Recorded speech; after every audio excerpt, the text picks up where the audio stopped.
aspects of the Quran in relation to our taqwa, in relation to our iman, in basically pointing out to that what is the Quran for us, as for us, our response to the Quran, how we deal with the Quran. So far he talked about the Quran, that what Quran is, what is the reality of Quran. It's for example, Quran is a book which is near God. Quran is the kalam of Allah. Quran is manifested like a young person on the day of judgment, that everybody will say, we know him and he passes the ranks, for example, and all that. And then looking a bit about in regards to tafsir, ta'wil, in regards to the deeper meanings of the Quran. Now he gets into discussing our response to the Quran, and what is the Quran for us, and how Quran should be for us.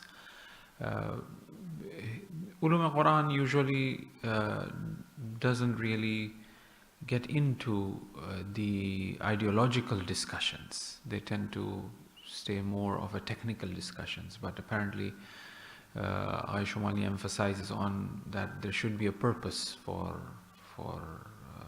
discussing anything, and that should be how we benefit spiritually, how we benefit from nafs, takamul nafs point of view. There should be something for us, rather than exactly knowing, compilation of it, who compiled it, which era it happened, first Khalifa, second Khalifa, or that is all. That comes under ulum al-Quran, for example. But rather, he emphasizes on how this Quran, we are talking about the sciences of the Quran, how this Quran will be beneficial for us. What can we really have the ta'asir, what type of ta'asir effect it will have. Now, the first thing that in the sort of brief introduction, he talks about Allah as Allahu Nuru Samawat wal Ard. God is the light, as the verse of the Quran which says that Allahu Nuru Samawat wal Ard. As we were doing last night, some of the inner meanings of the verses of the Quran, the batini meanings, or the isharat that are there. Allahu Nuru Samawat wal Ard is a very famous verse known as Ayah Nur. In which surah? Which surah is in Ayah Nur?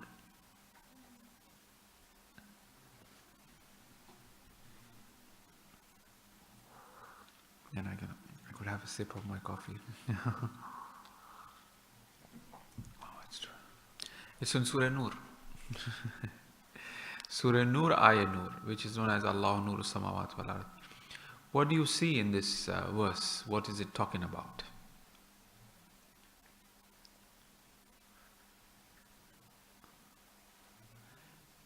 The organizers are not supposed to participate. But Allah's presence in everything. But something very apparent. What is the apparent meaning of the verse? Allahu Nuru Samawat wal Ard. Allah is the Nur. Allah is the light of the heaven and earth. When the ayah is saying Allah is the Nur, Allah is the light of the heaven and earth, that means Allah is what? Allah is light. Allah is Nur. Number one. Number two, when it says light of the heaven and earth, this means that the heaven and earth is also light. Allahu Nuru Samawat wal Ard. Then it means that the heaven and earth is also light. There's a whole concept of light discussed from a philosophical point of view by a famous philosopher known as Sohrawardi, Shahabuddin Sohrawardi. He basically discusses the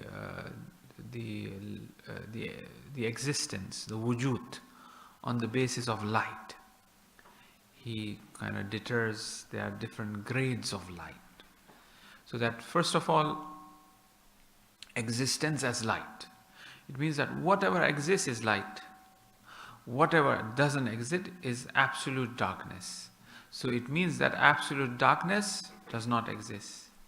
So this means that whatever exists is nur, even if that be shaitan, for example, because it's existing, right? So that's why in the introduction to the book of Jawadi Amali, Hamase wa Irfan, where he talks about that shaitan being Rahman, being an aspect of the Rahmaniyat of God, because of which Mu'mineen goes to Jannah. Because shaitan tests us and we pass the test. As shaitan tests us, we pass the test, we go to Jannah. So he becomes one of the means. It's like even shaitan, doesn't know, doesn't understand, does not have that much amount of ma'rifah, that understanding, that he is used as a means. He cannot escape. La yumkinul firaru min hukumati. You cannot really escape from the sovereignty of God, from the rule, authority of God, no matter what. So whatsoever have existence is nur. Is considered as nur. Quran points out to these type of concepts in a very unique fashion, like haqq, the concept of haqq, truth. Allah is haqq, and wherever there is truth, the presence of a God is more. Right? If I am truthful, I am sadiq. The presence of God in me is more. So wherever you find, for example, the presence of batin, then God is less. Batil is there, right? Because it has some sort of existence, but the intensity of haqq in the batil is less. Right? It's like what is haqq? The truth is I am abd. If I am reflecting that to the maximum capacity that I am abd, then I am reflecting the maximum capacity of haqq. That's what Rasul is, abduhu. He is abd. And he says that one of the best title for me is abd. Asra bi abdihi layl. I invited, glory be to the Lord, that Subhanalladhi asra bi abdihi. On that night, abdi, my abd. So that is a reflection of haqq. So if I reflect my true reality, which is abd, then there is haqq in me. If I reflect any of my choice, I would like to do this, this is what I think, then obviously there is less of an haqq. There's more of ego, for example, in there. Right? So the same applies in regards to nur as well. The reflection of light in me depends on the reflection, depends on how much of my heart could shine that light. So the light of God shines in my heart and it reflects. So I have to become that mirror in which that absolute light shines, and I become that nur. As we recite in Ziyarat al-Jamia, they are anwar. The Ahl Bayt are the lights, divine lights of God. Right? So you have this concept of haqq, concept of nur as well. We find very unique and special that Quran really discusses. So when we are saying Allahu nuru samawat wal ard, God is the light of the heaven and earth, this also means that whatsoever is in the heaven and whatsoever is in the earth, God is the light, and whatsoever in the heaven means that according to its capacity, it's reflecting that divine light. This cup could reflect only this amount of light. This table could reflect this amount of light. So depending on their existence, how much light that they are reflecting. So if I expand my existence, my wujud, in a greater sense, then I will reflect more light. Now, in order to expand my existence, my wujud, obviously then you have the whole element of akhlaqiyat, fazail, and razail. I have to be far away from, sabr, patience. All these come under this category. For example, to expand my sabr, I have to have sabr to expand that. So it's like, in a way, Nur also have the aspect of ruh of God. وَنَفَخْتُ فِيهِ مِنْ رُوحِي. God breathed into Adam, right? Now, Imam Sadiq alayhi salam, when he's speaking about ruh, he says that it's like ruh's connection to the body is like the light, sunlight, when it is falling from the heaven to maybe your room, and through the window it's coming inside your room. That's light, that's like ruh. The same light shines on a hut, and it has little capacity. The same light shines on an ocean, which has a greater capacity to have that light, to reflect that light, to make use of that light. So God indeed breathed into Adam his spirit, but it depends on the sayya wujud, as they say, the expansion of the wujud of that person. Imam Hussein's ruh is humongous because of his wujud, what type of ruh he has. And also many aspects of qudra, strength. Amirul Mu'mineen, he is eating very little, dry bread, but his ruh is very powerful, and he is able to do wonders with his ruh. Right? There's a relationship. And now this ruh, why it's becoming stronger? Well, it goes back to our amal, our wajibat, mustahabbat, being far away from muharramat. The ruh becomes very strong, becomes very powerful. Right? It reflects in that physical reality, that strength, and also obviously in the spiritual. Now spiritual could also mean in terms of the mental capacity and the strength of the body to really take. Bahjat used to sleep 6 hours. I don't think I can function by sleeping 6 hours. Right? He trained himself. He reached to that level. It's not something that we can start from tonight or tomorrow, that I want to sleep 6 hours. No, I might hurt myself doing so. If I go to the gym, I said, okay, I'm going to lift heavy weight, all of that. I can't. I have to start from something less. Right? So is that training? Right?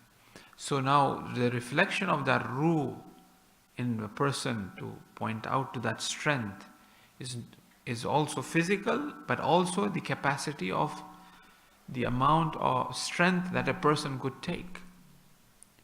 Busy schedule, like for example, if you look at our ulama and scholars giving all these lessons, preparing, it's not that they don't prepare. Every lesson they prepare. They give kharij tafsir, they give tafsir, they give kharij usul, kharij fiqh, falsafa, jawadi masalan, for example, Ayatollah Jawadi Amali, every day.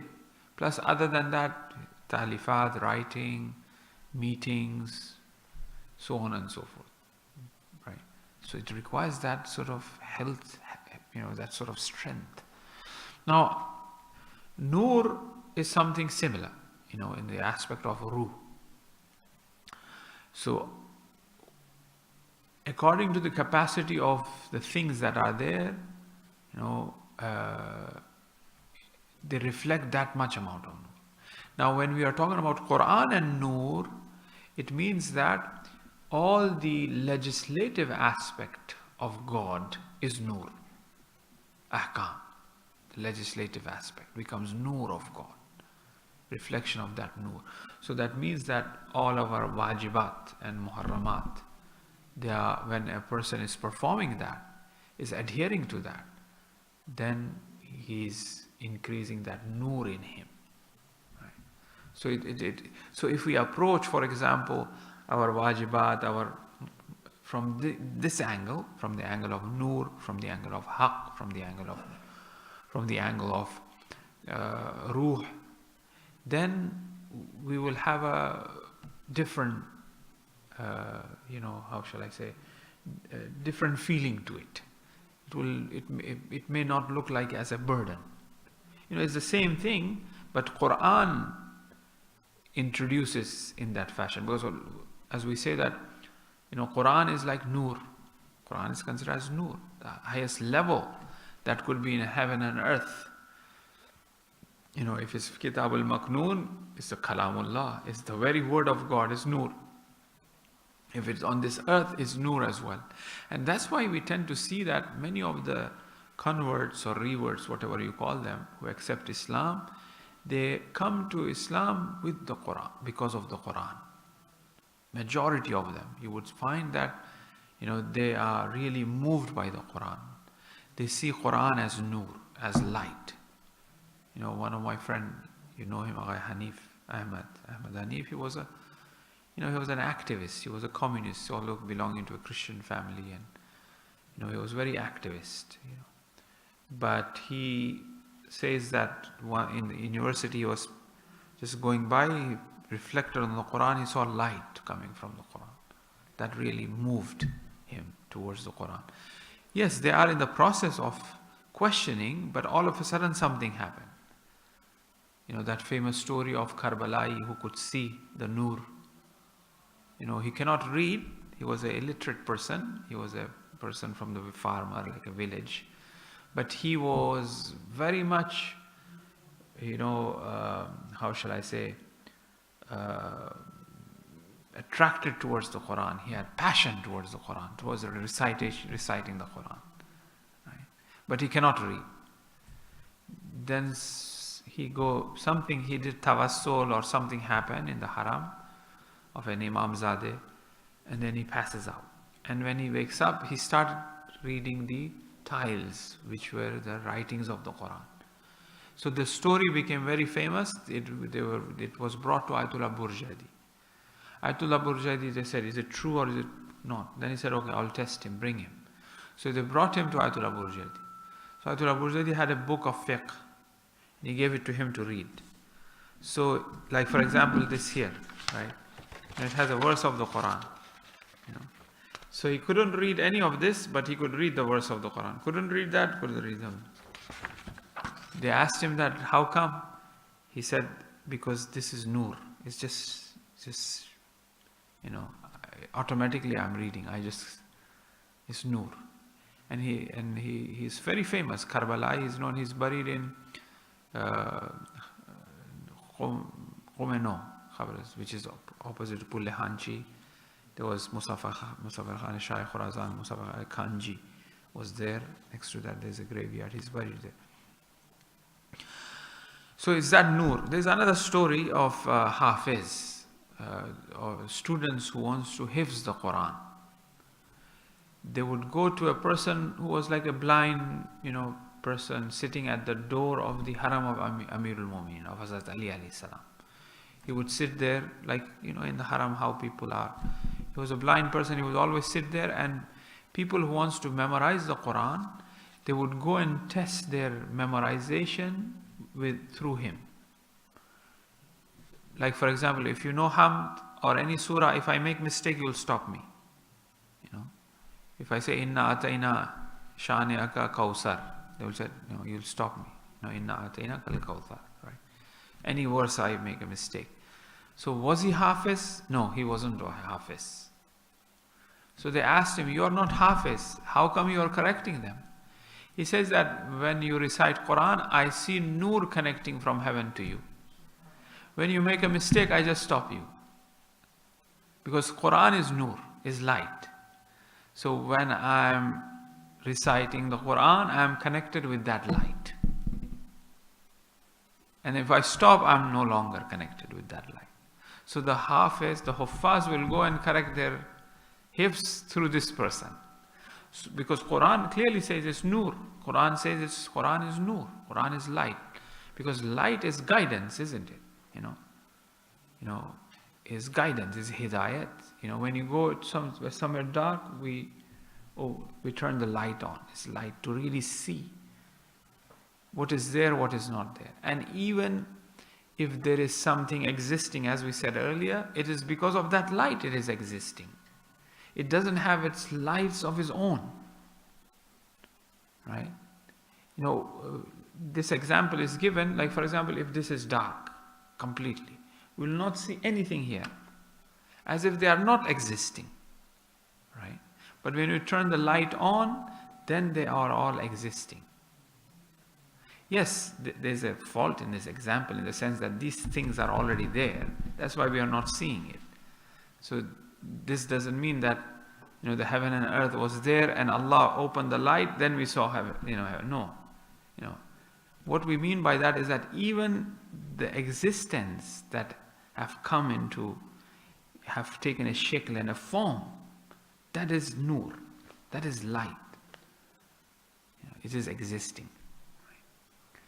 And if you look at it, nur always gives you the certainty, gives you yaqeen, gives you, strength, right? Knowledge is light. Can you shed some light on this? We use that term, shed some light. Not really light, but knowledge. Make me understand. Or for example, if you look at it, we are always afraid to go in the dark. Right? The metaphysical reality of knowledge of ignorance is fear. Fear doesn't exist. There's no reality as such thing as fear, just like evil, philosophically speaking. There's no such thing as evil. Right? But fear the same. Fear is because of my ignorance. Because I don't know something and I'm afraid. That's why Amirul Mu'min says man is enemy of what he does not know. Right? So,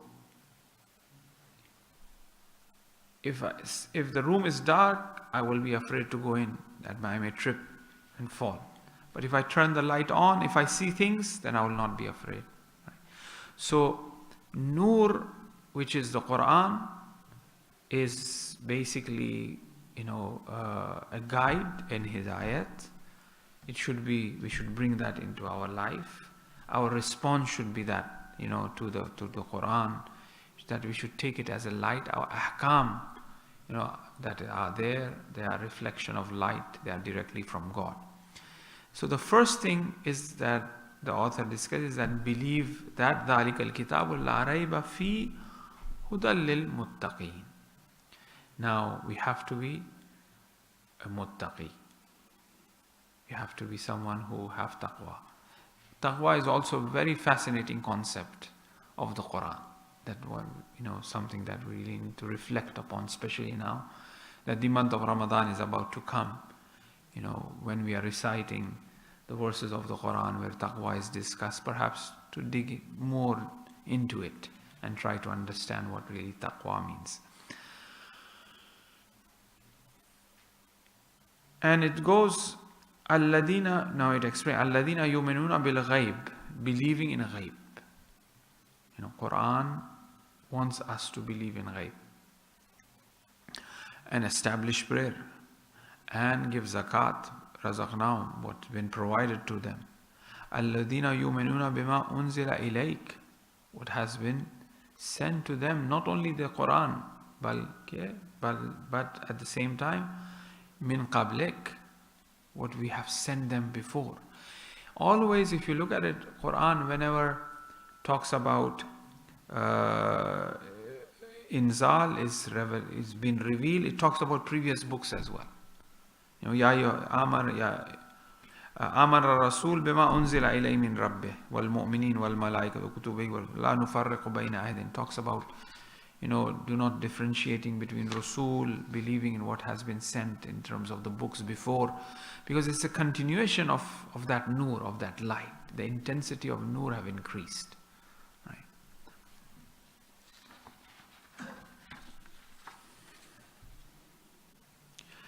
The other concept which Quran after taqwa, for example, as our responsibility. We are looking at our responsibility towards the Quran. Having God wariness, God consciousness, being muttaqi, believing in ghaib.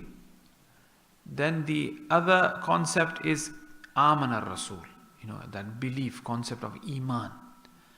Iman is also a very fascinating reality that Quran talks about. That for us to acquire Iman, Iman is something God must really give us. Yes, knowledge helps Iman, but not to,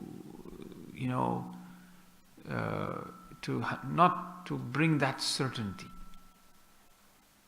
A doctor will still be afraid to sleep with a dead body at night, although he himself have pronounced dead, but still he will not have that Iman as such, right? So Iman is once again, yes, knowledge kind of may help him to, but still that sort of fear factor, that Iman is, he does not have Iman in the knowledge that he has. There's something more to it, right? So Iman should be given by Allah subhanahu wa ta'ala, and we have to ask for it, and we have to be very firm in terms of our Iman, Now, once again, we have to look into, the ways of increasing our Iman. How can we enhance ourselves with Iman, through the practices that are there. The other and the last perhaps we'll discuss is that we have to be someone who should be carrying the Quran all the time with us. Not in that physical sense. Yes, it's good. Always a mu'min should always have a Quran and the turbat of Karbala with him all the time. It's good. It's a protection. Right? But apart from that, in our heart, a memorization of it as much as we can. As apparently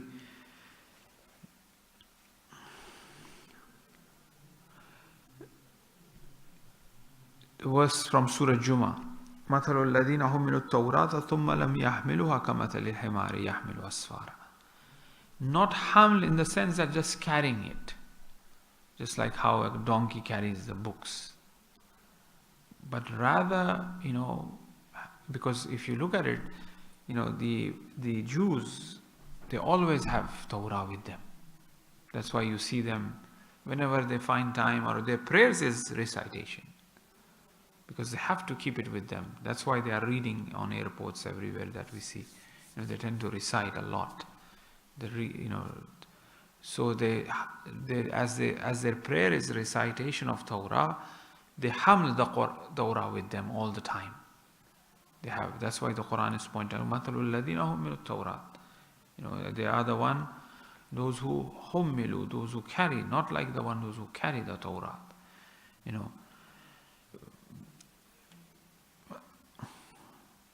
These are the one, مَثَلُ الْقَوْمِ الَّذِينَ كَذَّبُوا بِآيَاتِ اللَّهِ وَاللَّهُ لَا يَهْدِي الْقَوْمَ الظَّالِمِينَ. So they deny the ayat of Allah. Now, carrying the Quran means that seeing the Quran everywhere, because Allah nuru samawati wal ard.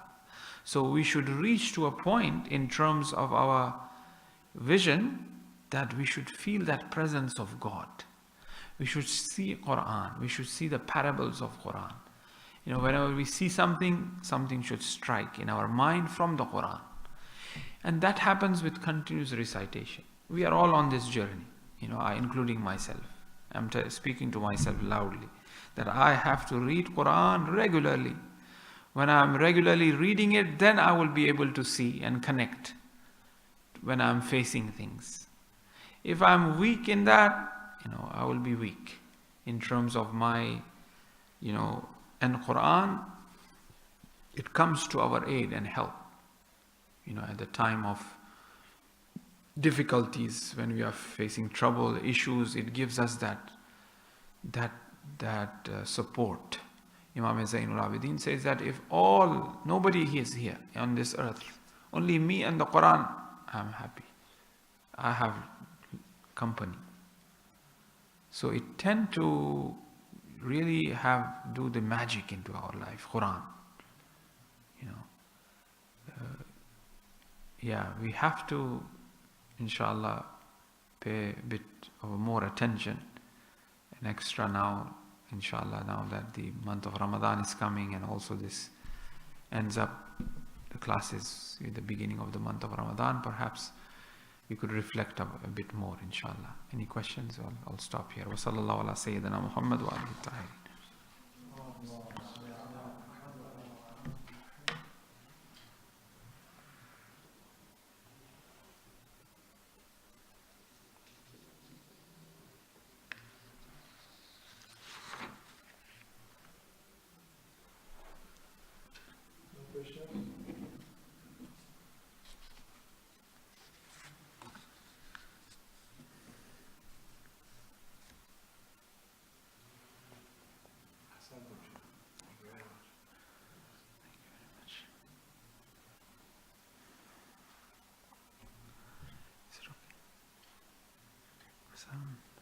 It's late, that's why the sisters going late at night.